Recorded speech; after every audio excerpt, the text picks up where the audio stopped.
Dubai বা সংযুক্ত আরব আমিরাতে ভিজিট ভিসা থেকে কাজের ভিসায়, এমপ্লয়মেন্ট ভিসায় পরিবর্তন করা সম্ভব এবং এটি বেশ প্রচলিত একটি প্রক্রিয়া। 2026 সালের বর্তমান নিয়ম অনুযায়ী আপনাকে দেশ ত্যাগ না করেই এই পরিবর্তন করার সুযোগ দেওয়া হয়। নিচে এর ধাপ এবং প্রয়োজনীয় তথ্যগুলো দেওয়া হলো। প্রক্রিয়াটি যেভাবে কাজ করে: চাকরি খোঁজা। প্রথমে আপনাকে ভিজিট ভিসায় থাকা অবস্থায় একটি বৈধ চাকরির অফার পেতে হবে। অফার লেটার: কোম্পানি আপনাকে একটি অফার লেটার দেবে যা আপনি স্বাক্ষর করবেন।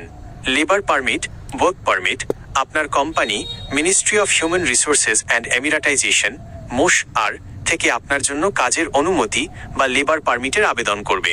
স্ট্যাটাস চেঞ্জ: একবার লেবার পারমিট হয়ে গেলে কোম্পানি আপনার ভিজিট ভিসাকে কাজের ভিসায় রূপান্তর করার জন্য আবেদন করবে। এর জন্য আপনাকে দেশ ছাড়তে হবে না। In country status change. 2. প্রয়োজনীয় কাগজপত্র: আপনার আসল পাসপোর্ট ন্যূনতম 6 মাস মেয়াদ থাকতে হবে। বর্তমান ভিজিট ভিসার কপি। পাসপোর্ট সাইজের ছবি। সাদা ব্যাকগ্রাউন্ড। শিক্ষাগত যোগ্যতার সনদ: এটি সাধারণত আপনার দেশ থেকে এবং সংযুক্ত আরব আমিরাতের পররাষ্ট্র মন্ত্রণালয় থেকে সত্যায়িত হতে হয়। 3. পরবর্তী ধাপসমূহ: ভিসা ইস্যু হওয়ার পর, ভিসার স্ট্যাটাস পরিবর্তনের পর আপনাকে নিচের কাজগুলো সম্পন্ন করতে হবে: মেডিকেল টেস্ট, রক্ত পরীক্ষা এবং বুকের এক্স-রে করা। এমিরেটস আইডির জন্য ফিঙ্গারপ্রিন্ট বা বায়োমেট্রিক দেওয়া। ভিসা স্ট্যাম্পিং: পাসপোর্টের রেসিডেন্স ভিসার চূড়ান্ত অনুমোদন বা ডিজিটাল ভিসা সংগ্রহ করা। গুরুত্বপূর্ণ কিছু তথ্য: খরচ।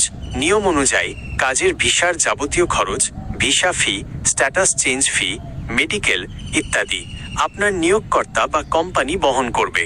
কোনো ভালো কোম্পানি কর্মীর কাছ থেকে ভিসার টাকা নেয় না। অবৈধভাবে কাজ করবেন না। ভিজিট ভিসায় থাকা অবস্থায় কাজ শুরু করা দণ্ডনীয় অপরাধ। ভিসা প্রসেসিং শুরু হওয়ার পরই কাজ শুরু করা নিরাপদ। ওভারস্টে: আপনার ভিজিট ভিসার মেয়াদ শেষ হওয়ার আগেই স্ট্যাটাস চেঞ্জ বা ভিসা পরিবর্তনের প্রক্রিয়া শুরু করতে হবে, না হলে জরিমানার ঝুঁকি থাকে।